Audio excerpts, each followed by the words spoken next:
Kailan po matatapos sir? Huwag na magpasikat-sikat po sa Suraik. Kaya Po, may bibigay po namin sa inyo po. because the numbers confirm. I-provide po lahat yung po. No sir, no sir. You know better. Ibigay mo sa amin yung pangalan ng bawat tao na nag-delegate sino man mga taga-naiya na para mag-approve ng maintenance. Yan. Nag-humingi ka ng maintenance. May mga project pa nga doon na 1% pa lamang. Ngayon, humingi ka ng maintenance. Ano ang basahan ng paghingi ng maintenance para sa mga proyekto na hindi pa napapakilabangan, hindi pa napapakilabangan, humingi na ka ng maintenance. Ano ang pinagbabasahan nyo? Na po mga proyekto. Yun po ay yung sinasabi po ni Senator Ligarda na operation and maintenance na ibinibigay natin sa ating mga magsasaka upang may-operate nila at hindi na po manggagaling sa kanila yung mga maintenance. Sir, sikot-sikot ka, excuse me.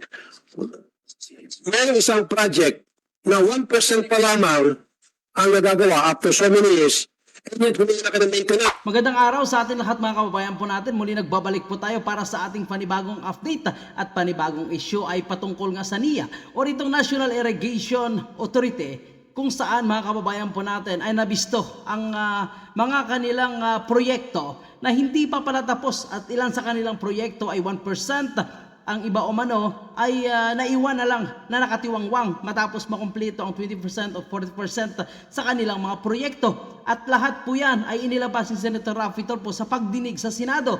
At dito na-discover ng ilang senador po natin, lalo na itong Senator Raffy Tulfo, na ang dahilan pala ng pagbabaha ay itong NIA din. Kasi minsan nag-release sila ng tubig na hindi na-inform ang ilang local LGU po natin o local government.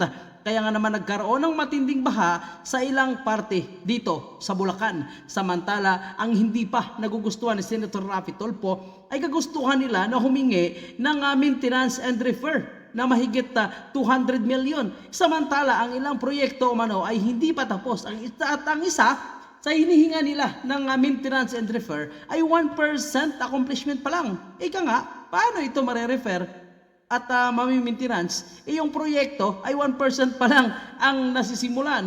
Aba, matinding corruption ito. Saan na pupunta ang pera, mga kababayan po natin? At yan ang ating alamin at mainit na diskusyon dito sa loob ng Senado. Yun sa balo-balo. Sa tingin niyo ba, may pag-asa pa ba yan? Kasi 50 years ago pa ito. O baka kailangan i-terminate na lang natin yan. Actually, sir, terminated po yung project, Mr. Chair. Pero kung pag-asa, Pero bumalik kayo sa meta. kaya po namin Pero kung terminated na, bakit humingi pa rin kayo ng budget? 50 million para sa maintenance. So para saan yun? sa pagkakaalam ko po kasi, yung mga maintenance na yon, meron na pong mga to upkeep yung mga irrigation facilities na mga na-complete po nila. No? May mga partially na ginagamit na po kasi. Balak saan hindi pa nagagamit yun sa FYI? Walang pakinabang yun. Yung phase 1 po, sir, ginagamit po, phase 1. At yung maintenance po includes po yung mga... Pwede ba nating, engineer, pwede ba nating tanongin dito sa mga katutubo, meron na bang gumagana sa balog-balog? Kayo yung nakatira doon? May phase 1 na ba ho, na umaandar na? Paki-on mo yung... Sir Senator, ang pagkalam ko, wala pang gumagana eh. So siguro yung dam nila na maliit na galing sa tipag lang yung gumagana eh. Pero yung mismo yung balog dam, wala pang gumagana. Ano yung gumagana? Phase 1 ho, sinasabi. Phase 1, ewan ko lang po sa kanila dahil hindi ko po sakop yun. So, hindi nyo Yung sakop ko. so hindi nyo alam. Ewan ko po sa area ko. Idiretso ko to sa tanong ni Senator Tulfo. Tinerminate yung project pero umakyat kayo ng NEDA, gusto nyo matuloy. yes, Mr. Chair. Yung pagtuloy ng balog-balog, magkano pa ang kailangan pondo? May natitira pong 5.7 yata na pondo, sir. Kaya hong tapusin naman yun. Kaya namin tapusin yung dam, sir. Tatapusin itong dam sa natitira. Sa records ko, 6.1 billion. Apa. So kayang tapusin yun sa 6.1 billion. Kaya pong tapusin. So hindi na kayo hingi ng bagong pondo. Yung dam, sir, yung high dam. Pero Hindi yung na. maintenance and operation, siyempre, tuloy-tuloy po yun, sir. Okay. Pero yung Mr. Chair? high dams, hindi. Pero si Mr. Sulaik, ang tatanungin ko, ikaw engineer si Mr. Sulaik. So 5.7 billion kayang tapusin yung 10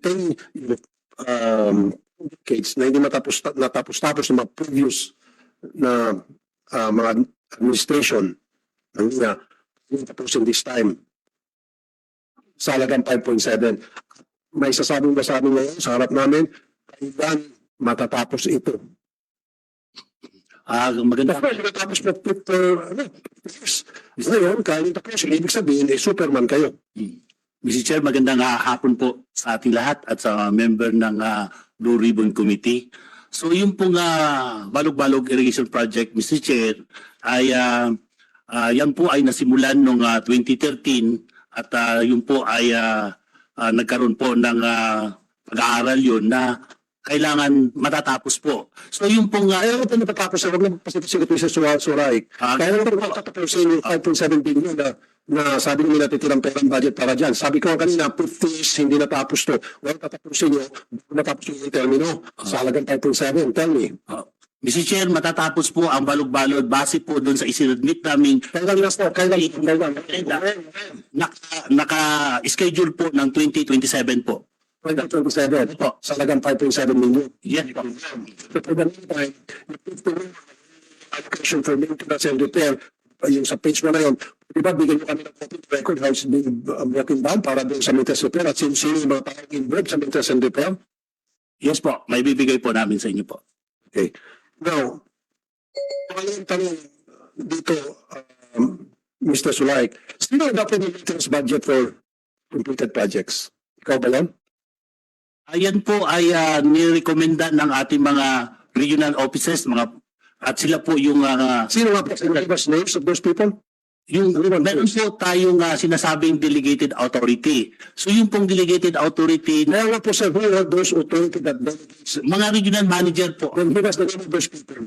provide po lahat yung po. Well, no sir, little better. Ibigay mo sa amin yung pangalan ng bawat tao na nag-delegate, sino man mga taga-naiya na para mag-approve ng maintenance. Yan tao kasi those people can be held responsible.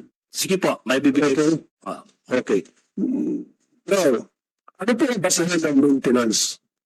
Kasi, naghumingi ka ng maintenance, may mga project pa nga doon na 1% pa lamang, humingi ka ng maintenance. Ano yung basahan ng paghingi ng maintenance para sa mga proyekto na hindi tayo napapakinabangan, hindi po naman yung gano'n, humingi na ko ng maintenance.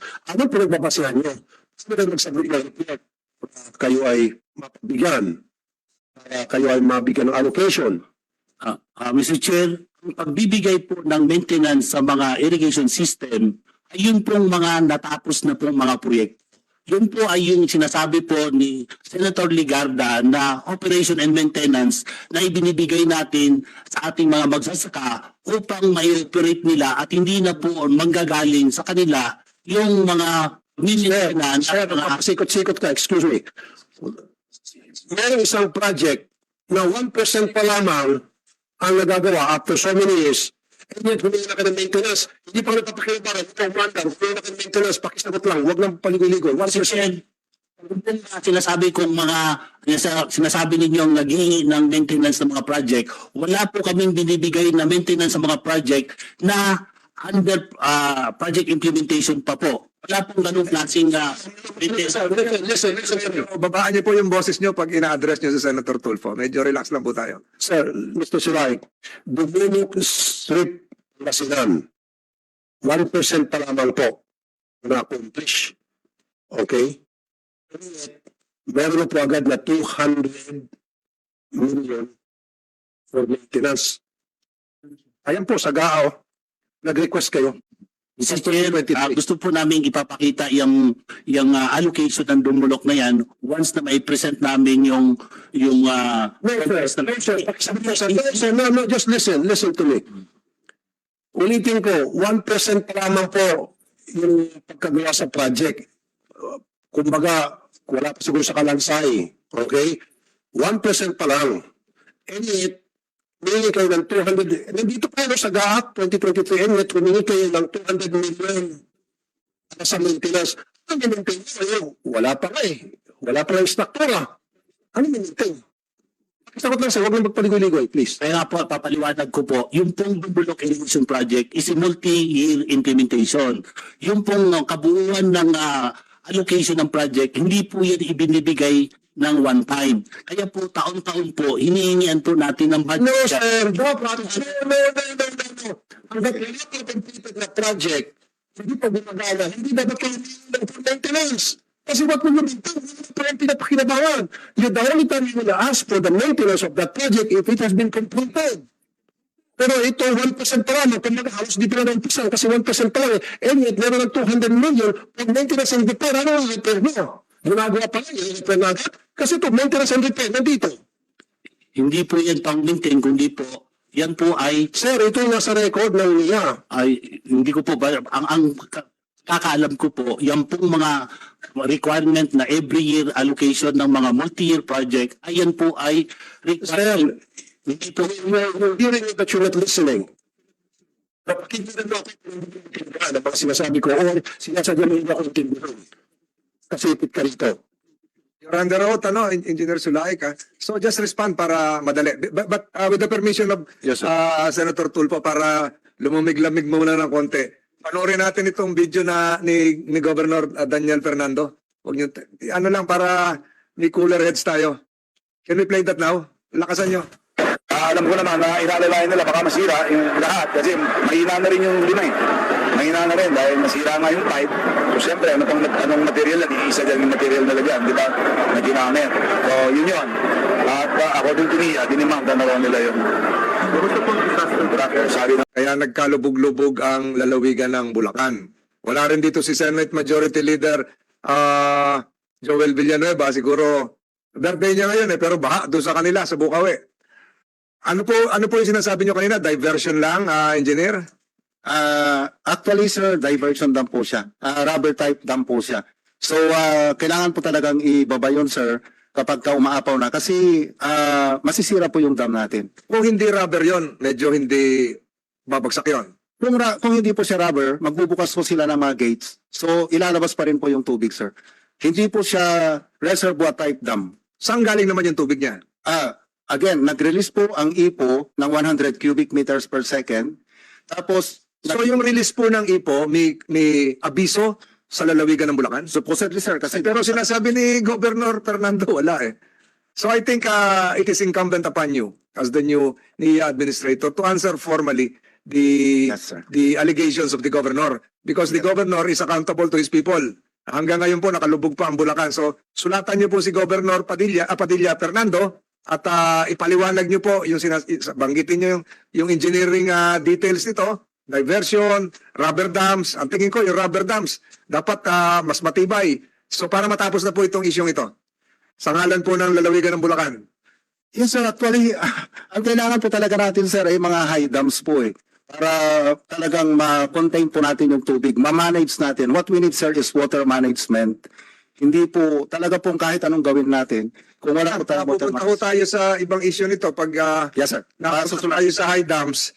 Nung nabisto na nga mga kababayan po natin, itong 1% project na hinihinga na ng maintenance and repair ni Senator Raffy Tulfo, ay lumipat naman sila dito umano sa hinihingi nilang pang automation. So gusto nila magkaroon ng automation itong ilang mga dam. Pero ang sabi naman ni Senator Tolentino, paano kayo mag-automation ng inyong mga dam? Hindi pa nga tapos itong mga dam na ginagawa nyo. Hindi pa tapos. Paano nyo i-automation? Ano yung a-applyan nyo nitong hinihingi nyong budget na para sa automation? Hindi pa nga natatapos ang inyong proyektong dam, mga kababayan po natin. Kaya nga naman hirap din magpaliwanag, lalo na itong bago pa lang yung namumuno sa NIA kasi napalitan na, ano? So ngayon nahihirapan siya mag-explain kung paano niya ito ipapaliwanag. Mukhang kulang siya ng kaalaman, mga kababayan po natin. Although isang engineer siya, magaling siya dito, pero paano niya maipaliwanag itong mga hinihingi ng kanyang departamento na maintenance and repair pero hindi pa tapos ang proyekto, automation pero hindi pa tapos ang proyekto. So ano ang kanilang i-maintenance and repair? Ano ang kanilang i-automation sapagkat ang kanilang mga proyekto ay hindi pa tapos? Pag napunta tayo sa high dam, Senator Tulfo, ang inihiling ng NIA for the last several years ay mag-automation. Paano tayo mag-automation? Nahingi sila ng budget for automation. Kung wala namang dams, wala pang yarin dams, ano yung i-automate natin? For the information of this committee, I was informed that the NIA has been asking persistently Congress to provide budget for automation. What will be the use of automation if the dams are not yet completed, have not yet been completed, rubber dams nga, walang high dams, 20% for the last 50 years. Ano yung i-automate natin? Inuna pa natin humingi ng budget sa automation, wala naman tayong i-automate. Ang mabuti yun, engineer, inabot nyo na lang to. Bakit? Humingi ba kayo ng project for automation? Well, actually, sir, 900 million last year. yun pong automation, yun din po ang aking comment. Dapat po talaga kasi para po yung sa Dapat mahuli ng automation. dapat po talagang Because there is nothing to automate. meron naman pong mga natapos ng dam, sir. Hindi nga, lahat ng yung hinihingi yung budget for automation of all dams, computerized. Anong i-computerize mo kung wala naman dam? Yes. Kaya po sabi ko sa kanila, concentrate muna kami doon sa dam. Saka gusto ko lang pong sagutin yung kay Okay ba yung tanong niya, pakisagot lang. Yung sa automation. Automation, sige. Diretso na Automation, and then, huwag ka lumisan. yung suggestion ko, sagutin po natin formally si Governor Daniel Fernando. Yes, sir. Okay. Sa automation, bakit po tayo nagkaroon ng automation na wala namang i-automate? Gaya po ng sinabi ninyo, Mr. Chair, inabot ko po ito, pero nung nag-meeting kami, yun din po ang comment ko sa ating mga staff na unahin sana yung mga projects na may maibibigay na additional areas for irrigation. Automation is computerization, di ba? Kasama po yun, Mr. Chair. Pero kung hindi tapos, wala nga i-automate. Dr. Tulfo? So kung ganun, alam mo pala na meron ng problema, meron ng kabalas lugar, ano pong plano nyo na gagawin? Well, Mr. Chair, gusto ko lang pong sagutin po muna yung kanina, yung 200 million na sinasabi nyo, sinasabi ni Senator Tulfo, Mr. Chair. Kasi hindi po yun maintenance, ano po yun eh. Yun na po yung pundo para po doon sa project. At hindi po 1% lang ang accomplishment ng dumulok na po. Kung ialaw po sana kami, ipakita namin po isa-isa yung mga allegations po na nauna po. Dali lang po, Yung mga sagot engineer, natin. kasi nandito rin yung mga former ni administrator, siguro mas mainam pa para hindi kayo mapagod. Ituro nyo kung sino yung in charge kasi magugulat si Senator Ligarda, yung hinihingi yung budget, hindi po for automation. Climate change and Yes. automation budget. Yes. Paano magka-climate change eh? Climate change adaptation. Sikaw, sir. Climate change adaptation works. Yes. So, paano ho nyo, hindi, merong automation kayo. Meron kayong automation budget na hinihingi na mas mataas pa sa 50% mas mataas pa sa 50% ng pangkasalukuyang automation budget nga ang hinihingi nyo. So, nasagot nyo na yung kanina pero kinantiw ko lang ang kaisipan ni Senator Loren Ligarda kasi sinama nyo na sa TOR nyo yung climate change. Ganito po, hindi nyo kayang sagutin, engineer, ituro nyo lang kung sino yung administrator ng mga project na tatanungin ni Senator Tulfo. Nandito naman lahat sila, kaya natin, para lumuwag-luwag po yung dibdib ninyo. Dito si administrator ng GEL, administrator, ano po ba yan? Padernal, administrator, sino po ba ang administrator dito? Well, pwede pong kahit sino sa kanila, sir. Administrator Padernal is very knowledgeable po rito sa... Hindi aminin na panahon nila eh. Ituro mo na mamaya. So, Senator Ligarda, you have a follow-up question of the Senator Tulfo. Ang hirap mga kababayan, ano? So ang dami-daming perang nasayang sa ilang proyekto ng ating gobyerno na hinahayaan na lang nakatingga, sinimulan, hindi tinatapos. Isa po dito yung proyekto umano, itong Balog-Balog Dam, at nangako sila na tapusin nila umano ito. At ang natirang budget or pondo, yun ay gagamitin umano nila hanggang matapos ang proyekto by 2027. So ngayon gusto humingi ngayon ang mga senador po natin ng konkretong plano patungkol sa itong hinihingi nilang maintenance and repair, automation ng mga dam, na dapat unahin mo na yung pagsasagawa, tapusin mo na itong mga dam at bago humingi nitong mga maintenance and repair. At isa na nga dyan, itong automation na mga dam, which is parating na itong budget deliberation, mga kababayan po natin.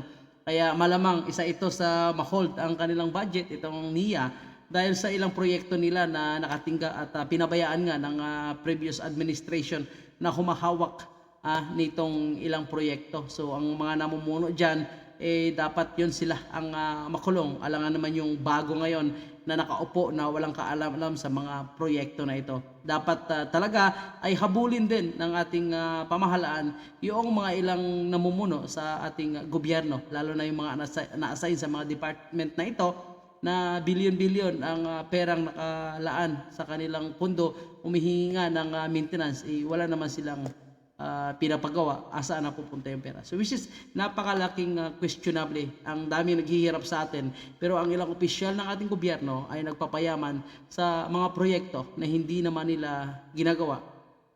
Ang budget ay wala na.